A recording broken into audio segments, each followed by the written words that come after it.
नमस्कार, मैं हूं अभिजीत। आप देख रहे हैं न्यूज फॉर नेशन की खास पेशकश। दिन भर की बड़ी खबरें अगले कुछ मिनटों में हम आपको दिखाएंगे। आज बिहार में क्या कुछ बड़ा हुआ, कौन सी खबरें रही ज्यादा चर्चा में और किन घटनाओं का असर आप पर सीधा पड़ने वाला है। तो चलिए शुरू करते हैं आज की पहली खबर के साथ। बिहार विधान परिषद में आज माहौल अचानक गर्मा गया।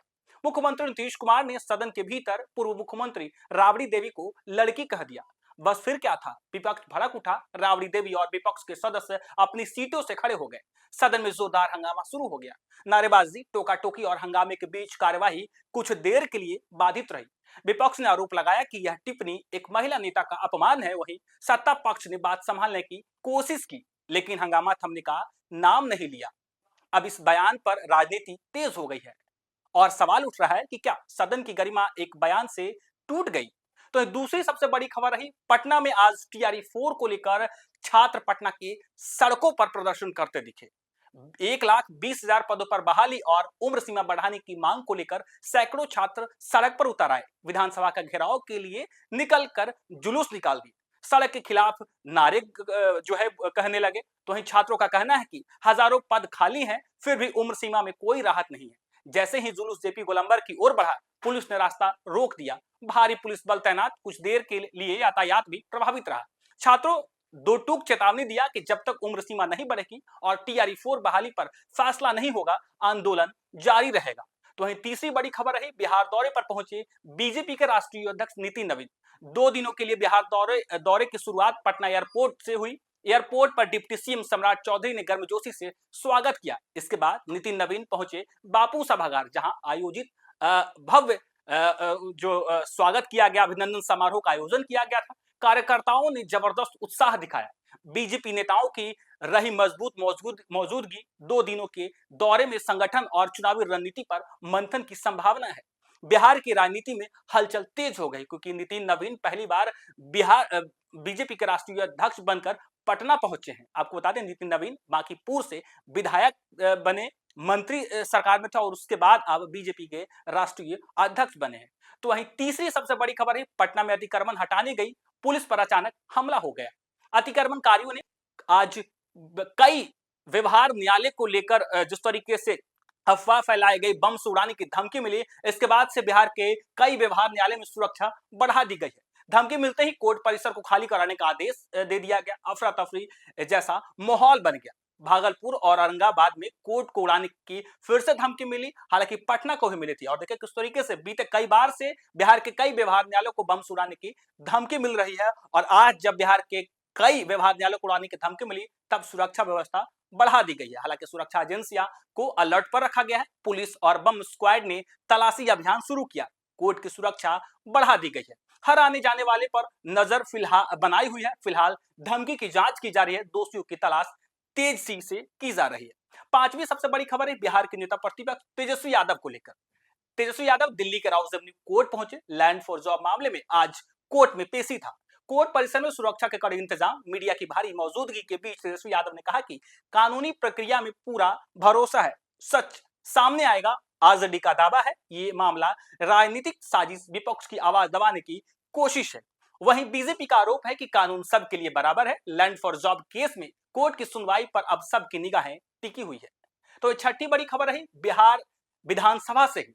बिहार में महिलाओं और बेटियों की सुरक्षा को लेकर विधानसभा में जबरदस्त संग्राम देखने को मिला।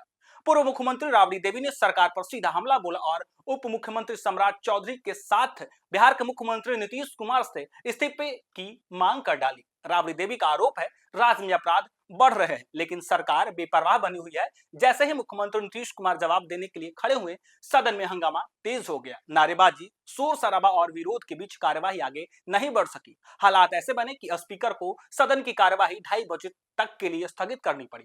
महिला सुरक्षा पर उठाए सवाल अब सियासी तूफान बन चुका है। देखना होगा सरकार जवाब देती है या फिर सियासत और गर्माती है। तो सातवीं बड़ी खबर है, बिहार विधानसभा से ही। बिहार विधानसभा में उस वक्त हड़कंप मच गया जब गोपालगंज के बैकुंठपुर विधायक मिथिलेश तिवारी ने एक बड़ा और चौंकाने वाला खुलासा किया।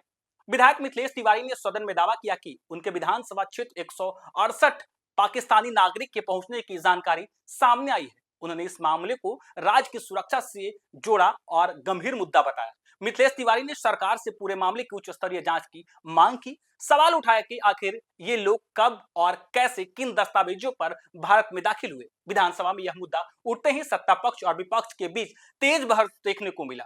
सदन में कुछ देर के लिए अफरा तफरी जैसी स्थिति भी बन गई। अब सवाल यह है कि क्या सरकार इस दावे की सच्चाई सामने लाएगी और क्या सुरक्षा एजेंसी मामले की जांच शुरू से करेगी। तो आठवीं सबसे बड़ी खबर रही पप्पू यादव को लेकर। पप्पू यादव की मुश्किलें फिलहाल कम होती नजर नहीं आ रही है। जेल में बंद पप्पू यादव को अभी राहत नहीं मिली है क्योंकि उनकी जमानत याचिका पर सुनवाई फिलहाल टल गई है। कोर्ट से आज कोई फैसला नहीं आने के बाद स्पष्ट हो गया कि पप्पू यादव को अभी जेल में ही रहना होगा।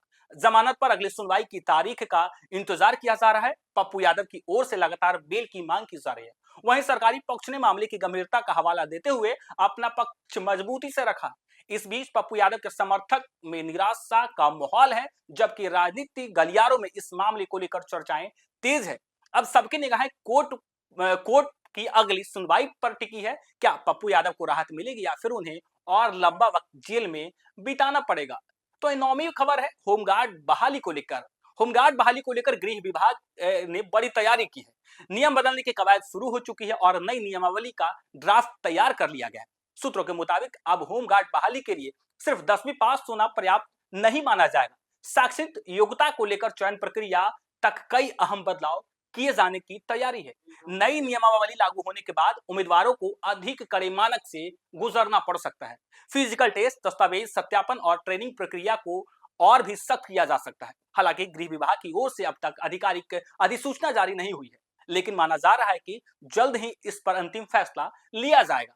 तो 10वीं बड़ी खबर रही दरभंगा से। जिस तरीके से दरभंगा में बीते दिन एक मासूम बच्ची के साथ हैवानियत हुई, दरिंदगी हुई, उसके बाद से जिस तरीके से दरभंगा की सड़कों पर लगातार विरोध प्रदर्शन हुआ। बीते दिन ही पुलिस और आम जनता के बीच लाठीचार्ज किया गया, पत्थरबाजी की गई। उसके बाद अब बिहार पुलिस जिस तरीके से आक्रोश देखा गया था, जिस तरीके से दरभंगा की सड़कों पर पुलिस पर जो है पत्थरबाजी की गई, और अब पुलिस ने कड़ा एक्शन लिया है। अब बवाल के बाद अब घटना के बाद इलाके में तनाव फैल गया, जिसके बाद पुलिस पूरी तरीके से एक्शन मूड में नजर आ रही है।